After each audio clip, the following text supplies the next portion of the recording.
महाराज जी के विषय में वैसे तो बहुत सारी धारणाएं हैं, बहुत सारी मान्यताएं हैं, लेकिन ऐसा कहा जाता है कि महाराज जी साक्षात श्री हनुमान जी के अवतार थे। ऐसा कहा जाता है कि जिस प्रकार से श्री हनुमान जी आज भी इस विश्व में विद्यमान हैं और इस विश्व की अदृश्य रूप में रक्षा कर रहे हैं, उसी प्रकार से महाराज जी भी अपने अनन्य भक्तों की देश विदेश के कोने कोने में जाकर सहायता करते हैं।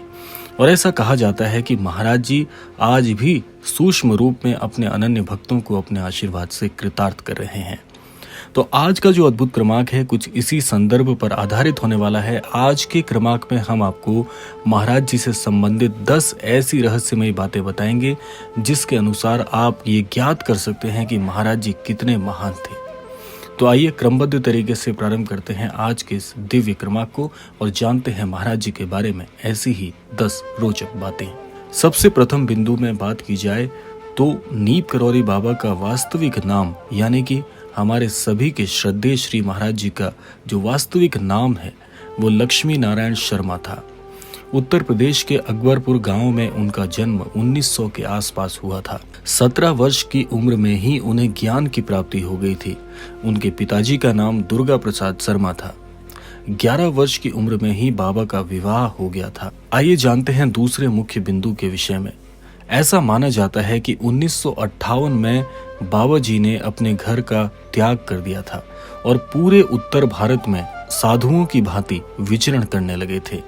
उस दौरान महाराज जी को अनेकों नामों से जाने जाने लगा, लेकिन कुछ ऐसे नाम आज आपको मैं बताऊंगा जिससे महाराज जी बहुत प्रसिद्ध थे। उस दौरान महाराज जी का नाम लक्ष्मण दास, हांडी वाले बाबा और तिकोनिया वाले बाबा सहित वे कई अन्य नामों से भी जाने जाते थे, लेकिन ये 3 नाम ऐसे थे जिसमें महाराज जी को बहुत ही ख्याति प्राप्त हुई।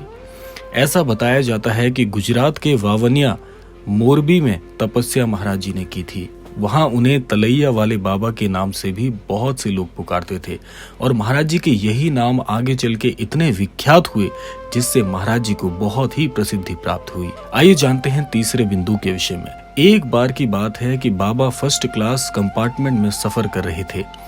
जब टिकट चेकर आया तो बाबा के पास टिकट नहीं था। तब बाबा को अगले स्टेशन नीप करौली में ट्रेन से उतार दिया गया। बाबा थोड़ी दूर पर ही अपना चिमटा धरती में गाड़कर बैठ गए। ऑफिशियल्स ने ट्रेन को चलाने का ऑर्डर दिया और गार्ड ने ट्रेन को हरी झंडी दिखाई, परंतु ट्रेन 1 इंच भी अपनी जगह से नहीं हिली।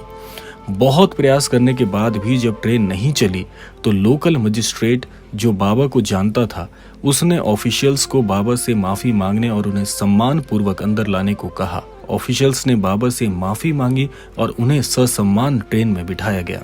बाबा जी के ट्रेन में बैठते ही ट्रेन अपने आप चल पड़ी, जैसे कि उसमें कोई खराबी थी ही नहीं। तभी से बाबा का नाम नीम करौली पड़ गया। नीम करौली वाले बाबा के सैकड़ों चमत्कार के किस्से हैं, लेकिन फिर भी ये कुछ ऐसे चमत्कार हैं जिनसे बाबा जी की पहचान जुड़ी हुई है। आइए जानते हैं चौथे बिंदु के विषय में। उत्तराखंड के नैनीताल के पास कैंची धाम में बाबा नीम करौली 1961 में पहली बार आए और उन्होंने अपने पुराने मित्र पूर्णानंद जी के साथ मिलकर यहाँ श्री कैंची धाम के आश्रम को बनाने का विचार किया। बाबा नीम करौली ने इस आश्रम की स्थापना सन 1964 में की थी और तभी से श्री कैंची धाम आज विश्व के बल्कि यूं कहा जाए कि दुनिया के कोने कोने में भी बहुत ही विख्यात है। आइए जानते हैं 5वां बिंदु। महाराज जी यानी कि नीम करौली बाबा का समाधि स्थल नैनीताल के पास पंतनगर में स्थित है।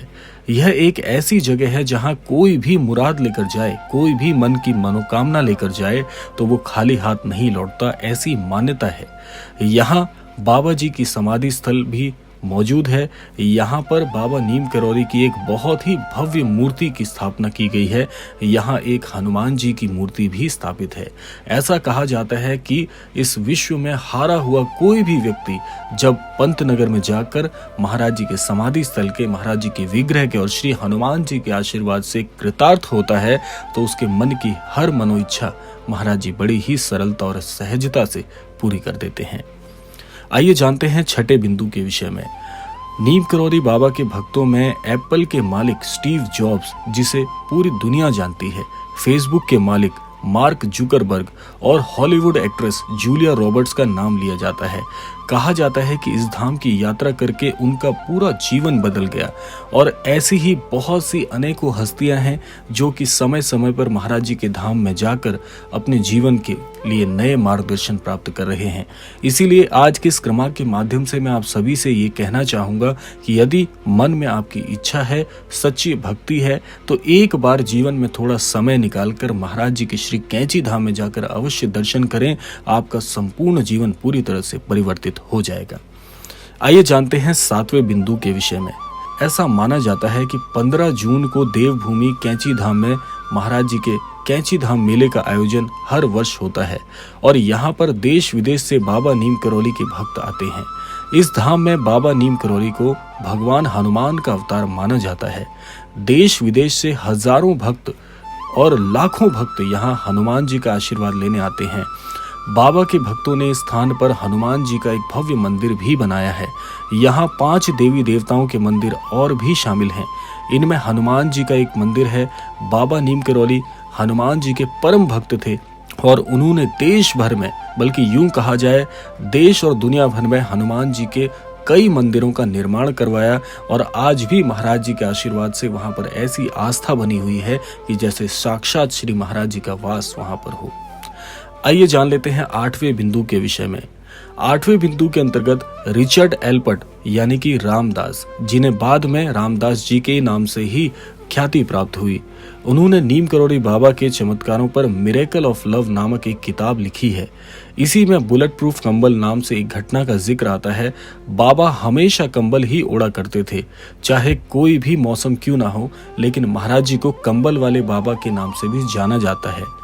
आज भी लोग जब उनके मंदिर जाते हैं तो उन्हें कंबल भेंट करते हैं।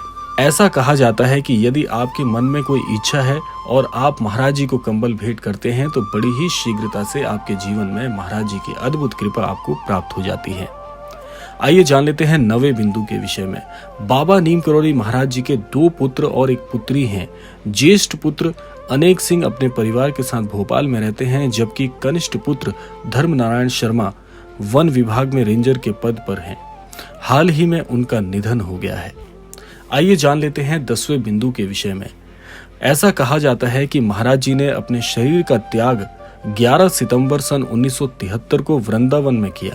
बताया जाता है कि बाबा जी के आश्रम में सबसे ज्यादा अमेरिकी भक्त आते हैं। आश्रम पहाड़ी इलाके में देवदार के पेड़ों के बीच में स्थित है।